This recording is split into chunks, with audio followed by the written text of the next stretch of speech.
Welcome to Talking Business, a podcast produced in Melbourne, Australia. The podcast is available on the Acast site, my own website, the Apple Podcast Store, or wherever you go to get your podcasts. Or you can get it at the Business Acumen website at www.businessacumen.biz or at Banking Day. For the most exclusive access to leading economists and business leaders from around the world, subscribe to Talking Business from my website, leongettler.com. I am Leon Gettler. My job is to review and monitor the week's news in business, finance and economics. I bring it all to you every week. This is episode number 39 in our series for 2023, and today's date is Friday, October the 27th. First, I'll be talking to Sonia Shwabsky, the CEO of KwikKopy, focusing on the franchise company's growth strategy.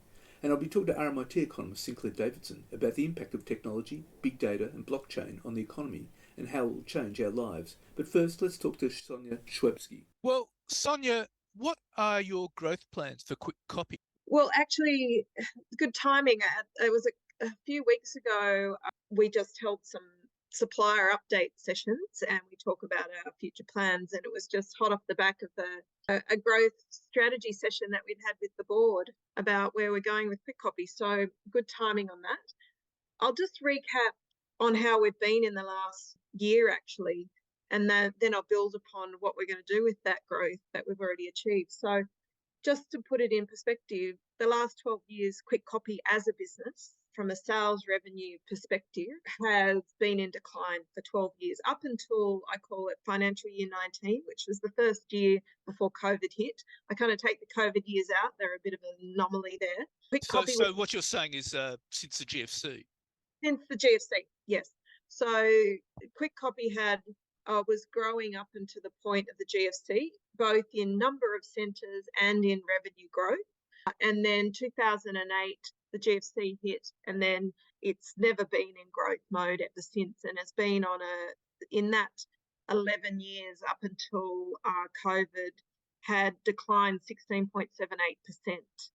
The number of centres had gone from 108 centres down to, we're at about 92 centres now. So you had almost 17% decline in top line sales revenue, and about a 13% decline in what we call the footprint or the locations.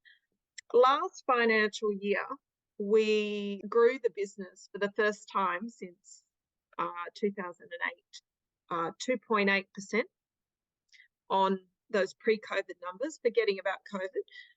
And that was still with our Sydney and Melbourne centres still suffering even today from COVID-affected conditions, which is the remote working and all of those things that have affected the CBD areas in Melbourne and Sydney.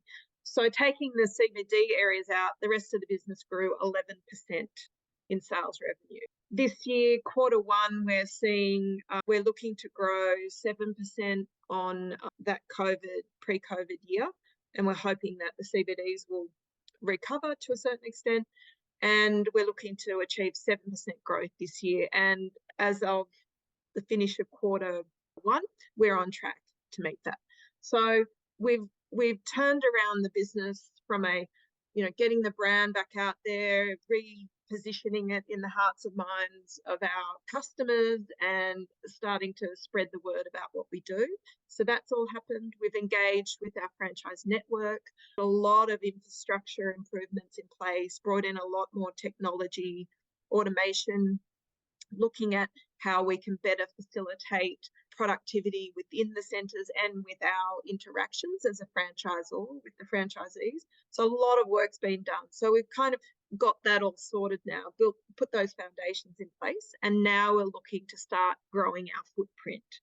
And so that's the big plans that I just recently released for the first time a couple of weeks ago.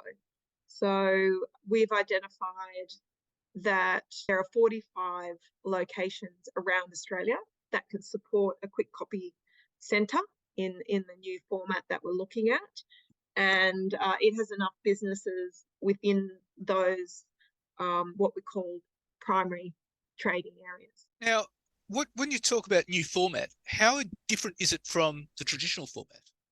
It's not extremely different, but you would see there's been a huge change in the business, and a lot of our growth could actually be put down to that. Previously, KwikKopy was very focused just on the print, what we call small format print, going through, the size of an A4 or an A3 size, going through machinery of that style, digital print services.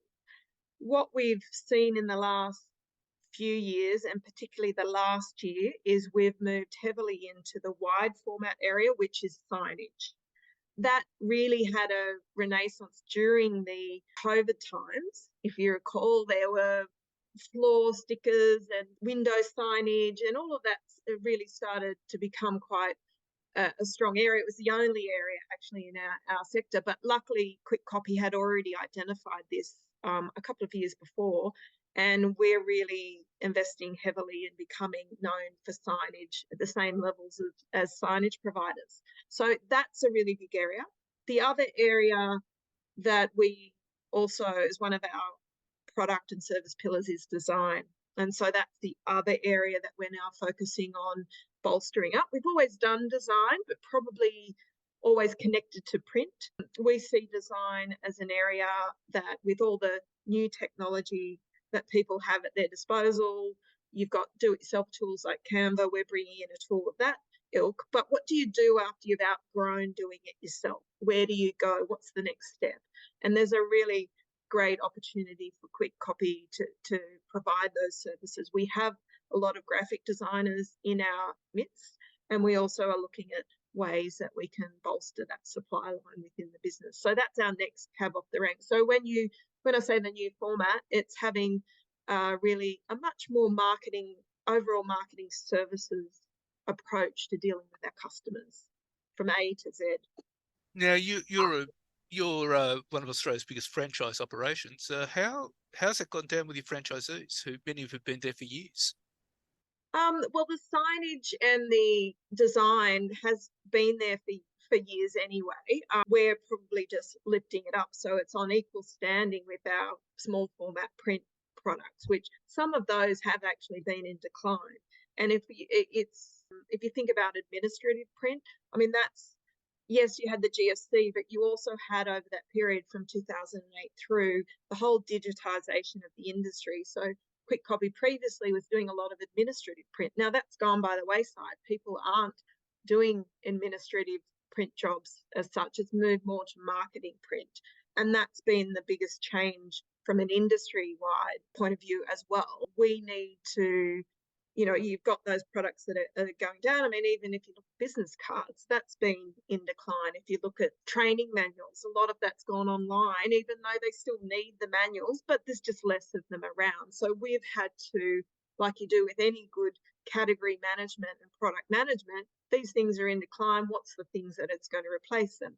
Signage has really, and short run packaging, due to the e-commerce and online explosion that we've had, is really picking up the slack there, and if not growing it, because we can do things quickly, we can do them close to where you are, and we can do short runs, which dovetails into the next big change in our industry, which is digital. So digital marketing, digital advertising. So that's the natural way that things move, as in, if you're a small business and we need to empower entrepreneurs to make their mark on the world, that's our mantra. We need to be able to provide you, well, yes, I need a physical marketing material here, but I also need a digital version of that as well. So we're looking at digital signage, and then we're also looking in that digital space. So what other areas of digital marketing can you do? We're just building on that right at the moment. There had been a foray into websites some time ago. We're looking at a solution, we'll probably be rolling that out next year, which enables our centres to not only provide the physical assets, but to also provide the digital marketing services as well. So actually, websites, SEO, paid search, directory listings, all of the things. Like, if you're a small business owner or medium-sized business, it's all very well, yes, we can create your website and do the design and do all these things, but you need to drive traffic to your site, so you need to advertise it. So they go hand in hand, the SEO and the paid. And you would have social media advertising as well. Yes, social media advertising would be part of that as well. But these are all in the works, and obviously we haven't rolled them out, and we would do this in the most considered way. So right now we're focused getting signage up. That's going extremely well. We grew in that wide format signage area by 46% from last year to this year, or F22 to F23. The design area is right in the mix right at this minute. We're working on how we can lift that one up. So, and then design does kind of dovetail into your digital because they work hand in hand. Yeah, The very design much so. part, digital. Very yes. much so. Very much yes. so. Yeah. So it's kind of goes together. So that's a complete change of business focus, isn't it?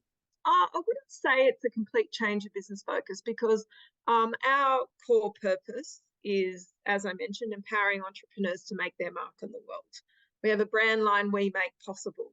We are based on relationships. So we're one of the few providers out there that you can have a local relationship with. You can't have a relationship with Canva. You can't have a relationship with Vistaprint. You can't have a relationship with Officeworks. You can't have a relationship with any of the others around at this level. So we have those relationships. They're deep and expansive, and we just make it happen. We're doers. We understand your business. Now we're doing a big part of what this is already. We're doing the design for print. We're doing all the delivery of all your other marketing services. If you want a water bottle, we've got it there. We get apparel, we find things and solve those complete issues for you. This is just an extension really of building that design out to make sure that, well, if you're a small business owner, you don't have to have multiple relationships. You don't have to go and do this yourself and then come to us for this. We can take care of that for you, and you can trust us to understand your complete business. Well, that's a complete change of business from what it was originally. Oh, from what it was originally 40 years ago, yes, definitely. Yes. Yes. And the industry has changed as well. Yes, definitely. I thought you meant just now, but no, it's evolved into this. It's not a big change from where we are today, but yes, definitely from your copy shops. Yep, absolutely. Situated in your WC Penfolds, right from where it all started. Yes. Well, Sonia, it's been terrific talking to you. Thank you so much for your time. Thank you. And now let's talk to RMIT economist Sinclair Davidson. Well, Sinclair, I'd like to talk to you about the impact of technology, big data, and blockchain on the economy. What's your view about this? I'm actually very optimistic, Leon. I think that these are magnificent tools that are actually enhancing the characteristics that humans are particularly good at. If you kind of look throughout history, we are a tool-making species. So from the dawn of our species, let's say Homo sapiens 10,000 years ago, we've been tool making. We have over time done a whole bunch of things that make the world around us easier to manipulate, easier to understand, and easier to use the things around us. So if you just take some simple examples, language. We are the only species that speaks very well. Other species can communicate with each other, but we do it particularly well. Counting. If you kind of think, you can count to, I think it's 12 on one hand using 4 fingers and a thumb. So counting is sort of the next technology. So we have speaking, we have counting, we then have writing. And so it's moved over time until a few hundred years ago, we got the printing press. Then we got the steam engine. All of these things have made the world around us easier to live in. They've led to longer, more fruitful, more human lives. Over the last 20 years or so, we've got a new collection of technologies that have come in.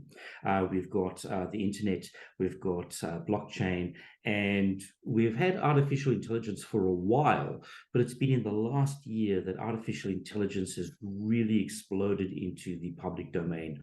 All of these tools, I believe, are going to lead to more economic opportunity and better lives for most human beings, if not all human beings. I'm going to make a very controversial statement, Leon. You know, it's not like me to be controversial, but I would say to you that right now, every single human being alive today is living a better life than if they had been born 100 years ago or 200 years ago or 300 years ago. Right. But the issue, though, is that a lot of these inventions, these innovations, only came into being decades after they were introduced. And they only became widely used. For example, the internet was developed with the military back in the 70s, but it only really came in the last 10 years. The same with motor cars. They were developed in the 19th century, but they only came in the early 20th century. Yes, there's a few things to think about. One, let's start off with the internet. First developed in 1969, I think it was, but let's say early 70s, by the military as a mechanism to communicate during a nuclear war. As it turns out, the military didn't really know what to do with this technology, and basically they were going to sort of abandon it and shut it down in the early 1990s because there was nothing to do with it. And it was only when people started saying, let's have commercial operations. Let's build transactions. Let's try and do some economic activity with this technology, that it really took off. And to a certain extent, I have a lot of sympathy for Al Gore when he says he invented the internet, because of course he did no such thing. But he actually voted for legislation that allowed a civilian application of a previous military technology. So it's only when you start doing economic activity with the internet that we start seeing it take off. And of course, there were hiccups along the way. You and I both remember the dot-com boom of the late 1990s, which was a total disaster. Motor cars had fierce competition. Horses were the predominant technology for transportation at that time, and steam engines were the predominant technology. So they actually had to break in. We actually had to start seeing economies of scale come into play before the price of using a motor car fell below the price of actually owning and maintaining a horse. So there are straightforward economics here, but have a look at generative AI. The adoption curve of generative AI has been astonishing. It's the fastest adopted technology in human history. So it took decades for motor cars to come in. It took years for the internet to come in. Blockchain is still going down the adoption curve. AI has been rapidly adopted very quickly. So it's a combination of economic prosperity, usefulness, competition for these sorts of things. So all these factors play a role in the adoption of a new technology. But we have to give it some time till it comes in because of economics of it. Yes, we do have to give it time, because very often a lot of new technologies have existing substitutes and also have complements. So if you have a look at, for example, AI, there's the substitutes for AI is, of course, human brain power. So you can have teams of people looking at things or what have you, or you could literally have an AI as a tool, which is basically far superior to existing substitutes, so therefore it got adopted very quickly. Motor cars were not that far superior to existing substitutes, and they got adopted slowly. What about big data? The challenges with big data and all of these technologies is basically a combination of people arguing against these sorts of things. I'm a big fan of big data. I actually think it's going to more or less add value to humanity. But bearing in mind, there are people who have legitimate privacy concerns. So there are privacy advocates who argue against it. Then there are people who we could call the safetyists. And then there are people who we could call the doomers or catastrophists. So let's start off with the privacy advocates. More or less, what they are concerned about is that organizations are keeping track of individuals' preferences, of their buying behavior, of what they do online and all this sort of stuff. And they think this is a violation of those individuals' privacy. Now, bearing in mind, what is actually happening is if we look at somebody like, say, Meta and Facebook, they are co-producing a product. So they provide a platform which people come onto that platform and they provide information, voluntarily provide information to that particular platform. The platform then uses that information and mixes and matches it with other information that they have to create algorithms which predict human behavior. Let's imagine at that point, they then use those algorithms to target advertising at you. Now, there becomes a moral question. Is advertising good or bad? If you think advertising is a bad thing because it, put in scare quotes, forces people to buy things that they don't really want, that's the sort of the John Kenneth Galbraith view of the world. If you think that advertising is a bad thing, then you are going to be very worried about this. If, on the other hand, you think advertising is a good thing, because if people don't tell you what to buy or how to buy it or what products are available, how are you going to know what you want to buy? Then, by contrast, you think this is a good thing. So it really boils down to what your view of advertising is. But then there's also arguments that we can manipulate people into doing things that they don't really want to do. I'm less concerned about that because I kind of find as an educator, it's astonishingly difficult to manipulate people into doing things that they don't really want to do. I mean, not an educator, as a parent, it's astonishingly difficult to manipulate people into doing things they don't really want to do. So why some strange organization can do this, I don't understand. But there are those sorts of people in the world. So the privacy advocates at least have an argument that you can engage with. But then you start getting people like the doomers who kind of say, oh, these people, they're really digital Luddites. The world as we know it's going to come to an end. We're going to be enthralled to big business.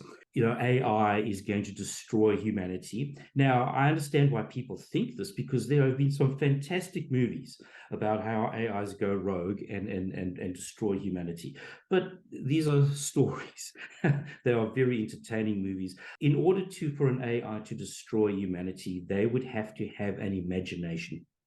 And there's one thing we know about artificial intelligence: it has no imagination. They need to think outside the box. AI is an astonishingly tool that tells you what's inside the box.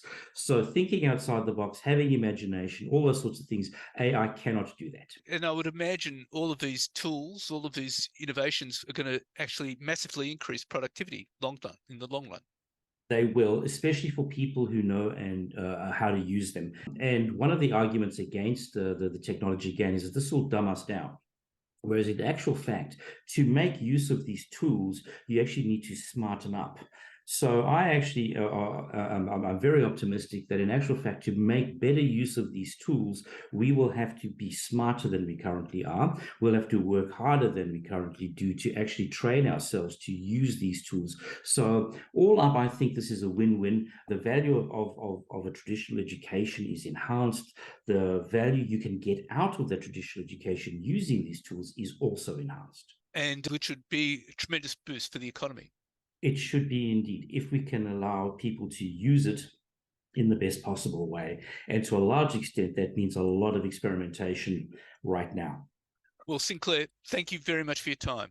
Thank you so much. So what's happening in the news? Well, the yield on the 10-year Treasury has reached 5% for the first time since 2007. That matters for everyone, not just Wall Street. Treasury yields have been climbing rapidly, with the 10-year yield rallying from less than 3.5% during the spring and from just 0.5% early in the pandemic. Monday morning, the yield on the 10-year Treasury was at 4.96% after hitting 5.02% earlier. The jump means the US government must pay more to borrow money from investors to cover its spending. It also directly affects people around the world because a 10-year Treasury yield is a centrepiece of the global financial system and helps set prices for all kinds of other loans and investments. Besides making it more expensive for US home buyers to buy a house with a mortgage, higher yields also put downward pressure on prices for everything, from stocks to cryptocurrencies. Eventually, they could help cause companies to lay off more workers. High yields mark a sharp turnaround for a generation of consumers and investors who've known pretty much just low yields, as central banks kept benchmark interest rates pinned at nearly zero. Such low rates let people borrow more money easily, which helped economies to strengthen following the 2008 financial crisis, the European debt crisis, and other maladies, including, most recently, the COVID-19 pandemic. And Australia's inflation rate quickened in the September quarter, boosted by higher petrol prices, adding to pressure on the Reserve Bank to hike interest rates again. The headline Consumer Price Index rose 1.2% in July-September, up from 0.8% in the June quarter, the Australian Bureau of Statistics reported on Wednesday. Economists had expected the quarterly rate to come in 1.1%. At an annual rate, headline CPI was 5.4% compared with 6% in the June quarter. Economists had predicted the annual rate to come in at 5.3%, extending the decrease from a peak in the December quarter of 7.8%. And secret tapes have revealed Australian billionaire Anthony Pratt's extraordinary private dealings with Donald Trump, a $1 million promised payment to Trump's lawyer Rudy Giuliani, and financial dealings with then Prince Charles in the hope he would become king. After recent allegations Trump had leaked classified US submarine fleet details to Pratt, the covert recordings revealed the billionaire claimed the former president also disclosed non-public details about US military action in Iraq and a private conversation with Iraq's leader. Pratt gained access to Trump by spending hundreds of thousands of dollars on membership and event fees at the ex-president's private Florida club, Mar-a-Lago. Pratt is heard on the tape simultaneously admiring and besmirching Trump and comparing him to a mafia figure with balls who uses henchmen to do his dirty work, in claiming he had paid a fee of about $1 million to Giuliani in return for the Trump lawyer attending Pratt's birthday party. The Vizzy boss explained that Rudy is someone I hope will be useful one day. King Charles is another powerful figure Pratt has cultivated while he was a prince, with documents listing a final payment to HRH, His Royal Highness, of $182,000 in 2021. My superpower is that I'm rich, so I'm useful to him, Prince Charles, right? Pratt said of Charles on the tape. Pratt has also privately claimed on covert recordings that he had donated $1 million to the Voice referendum's Yes campaign because he'd fielded a request to do so from a senior advisor to Prime Minister Anthony Albanese. Leaked documents show how Pratt had also pursued local political influence, revealing consulting payments to two former Prime Ministers, Tony Abbott and Paul Keating. Abbott was hired, the files show, weeks after losing his parliamentary seat in 2019 on a retainer of $8,000 a month, while Keating's monthly retainer is $25,000. And Uber is importing 10,000 electric vehicles from China that it intends to issue to drivers under an ownership scheme as it accelerates its green ride share plans. The vehicles are being imported under a partnership between Uber and EV Direct, the Australian distributor for a Chinese electric car maker BYD. Drivers can now access BYD Atto 3 vehicles, which retail from $48,000 from EV Direct. Financing offers start at $269 a week, leading to outright ownership after 4 years. The influx of new electric vehicles, some of which will be sold onto private buyers within as soon as 12 months, is expected to deliver a boost to the second-hand electric vehicle market. Uber Australia has committed to eliminating emissions from its operations by 2040, banking on business appetites for its guaranteed clean transport offering, badged as Comfort Electric, to kickstart its drivers' switch from petrol vehicles. The company's Uber Green platform allows customers to select a ride from either an electric or hybrid electric vehicle. Uber Australia General Manager Dom Taylor said the company would provide businesses with data on reduced pollution from using electric vehicles so that they could include it in emissions reporting and calculate the contribution to corporate climate targets. The price of electric vehicles had fallen sufficiently for them to now be the lowest cost option for drivers, which would maximise their take-home pay, Taylor said. And federal agencies must set targets to reduce reliance on contractors and consultants under changes that formally ban the use of external hires for core work and leadership. In a major tightening of labour outsourcing, agency heads are being made accountable for prioritising direct employment, ensuring any use of external expertise enhances the work and knowledge of the Australian Public Service, or APS. Agency heads must set targets to reduce their agency's reliance on inappropriate outsourcing, the framework says. These targets must be in place by June 2024 and should outline which parts of the agency's operations will be brought back in-house, how many roles will be affected, and the anticipated reduction in expenditure. The core work of the APS must be done by our core workforce, APS employees. The APS default employment move follows a Finance Department audit that found an external workforce the equivalent of 53,911 public servants have been engaged using contract and consulting engagements. Almost 90% of the total external labour use was concentrated in defence, social services, the tax office, agriculture, water and the environment, and home affairs. The audit found 75% of Defence's outsourced spending, the equivalent of 26,199 workers, was on third-party providers such as garrison security, cooking and base cleaning. Nearly $3 billion in savings has already been made converting contractors to employees, but the blunt new rules mean agencies are under heavy scrutiny for any new external contractors. Core work is defined as essential to delivering the enduring functions of an agency required on a regular and ongoing basis. The core functions that must now be done by the APS include developing cabinet submissions once they're in a classified environment, drafting cabinet submission recommendations, drafting legislation and regulation, leading policy formulation, roles that are on an agency's executive team. The framework also requires other core APS functions to be brought back in-house as a priority, but with the rules noting arrangements may take time to adjust. These include procurement and managing contracts, standard cost-benefit analysis, excluding major capital infrastructure and complex IT and secure assets such as defence, and delivering programs and managing grants. The framework notes many of the integrity controls do not apply to contractors. And barriers to women fully participating in the workforce are costing the Australian economy $128 billion as a federal government appointed task force calls for wholesale changes to the tax system, how public contracts are awarded, and the introduction of year-long paid parental leave. Declaring that women were tired of waiting to feel safe and economically valued, the report from the Women's Equality Task Force released on Monday, calls for more investment in early childcare and education, ensuring the minimum wage is high enough to be considered a living wage, and finding new ways to encourage older women back into the workforce. The task force was created last year to provide independent advice to the government on how to boost women's involvement in the economy and build on recommendations out of the September 2022 Jobs Summit. Headed by prominent businesswoman Sam Mostyn, the task force also included former Business Council Chief Executive Jennifer Westacott, incoming Chair of the Productivity Commission Danielle Wood, ACTU President Michelle O'Neill, and former Rudd Government Minister Jenny Mackley. Mostyn said it would take a decade to implement changes proposed by the task force, which had been told by women of all ages that their role in the economy had been undervalued and belittled for too long at a huge cost to the country. And the amount of electricity generated from solar hit a record high in the third quarter, as a rapid increase in installed capacity coincided with favourable weather to drive a fall of almost 70% in average wholesale electricity prices. The findings are a boost to Australian households and businesses that are desperate for some bill relief. Wholesale prices are the primary driving force behind how much electricity bills will rise in 2024. The Australian Energy Market Operator said the wholesale spot electricity prices across the national electricity market averaged $63 a megawatt this quarter, 71% lower than the same time last year. The fall was largely driven by warmer than average weather, which reduced demand for electricity and increased the output of solar generation. Australian households have been installing solar at a rapid rate as they seek shelter from 2 years of consecutive price rises in excess of 20%. The increase in solar generation is a fillip for the federal Labor government, which is struggling to wean the country's $2.5 trillion economy off its dependency on coal. The increase in solar installations will intensify pressure on coal power plants and heighten the need to move quickly to install so-called firming capacity. Higher rooftop solar penetration will intensify losses for coal generators, and AEMO expects 2/3 of Australia's traditional electricity providers to close within the next 10 years.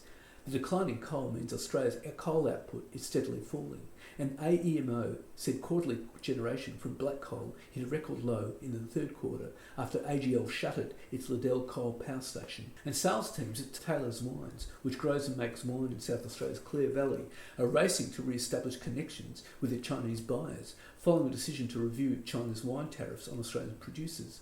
Mitchell Taylor, Chief Executive of Taylor's Wine, said Prime Minister Anthony Albanese's announcement on Sunday that the two countries had reached a deal to review the punitive wine tariffs had delighted every winemaker in the country. The industry is basically on its knees, he said. Not only was our largest and most profitable market taken away from us, but many of our customers have moved on to build relationships with French and Chilean winemakers. We need to get those relationships back. After months of negotiations, the government announced that Chinese officials would begin a 5-month review of the tariffs.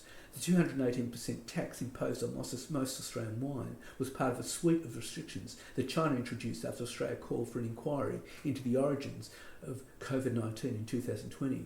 The decision prompted the wine trade to collapse and marked the start of a tough few years for Australia's winemakers. 3 years without its largest import partner were exacerbated by floods across major wine-growing regions in New South Wales and Victoria.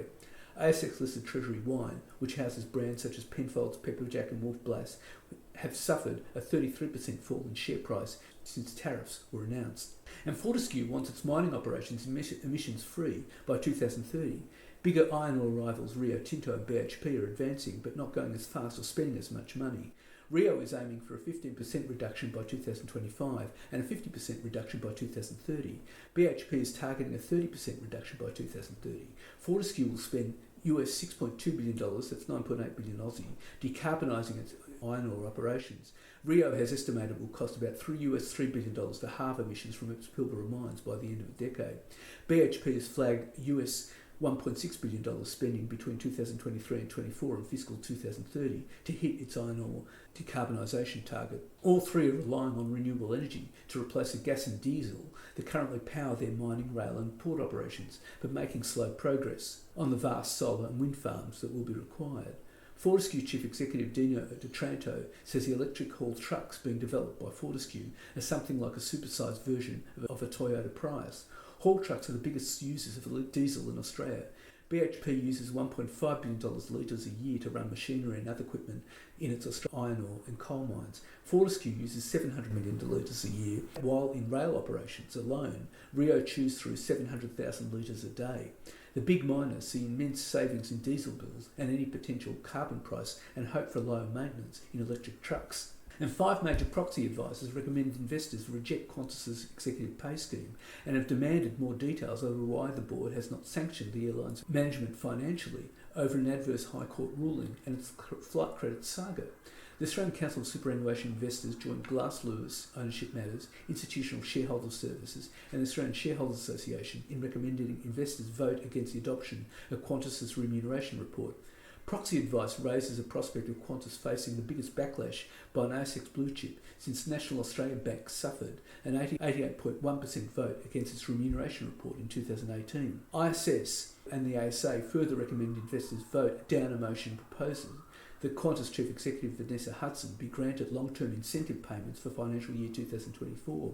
Given recent reputational issues, shareholders may see this as a core responsibility of the leadership of the CEO, to whom substantial remuneration is already on offer, ISS said of Ms Hudson's participation in the bonus plan. And carbon emissions caused by employees commuting to work or on business trips will need to be disclosed under mandatory new accounting standards as activists and investors target firms over the detail of their net zero carbon targets. The Australian Securities and Investments Commission will be enforcing the climate disclosures that will initially apply to the country's biggest companies from next year before being expanded to smaller firms.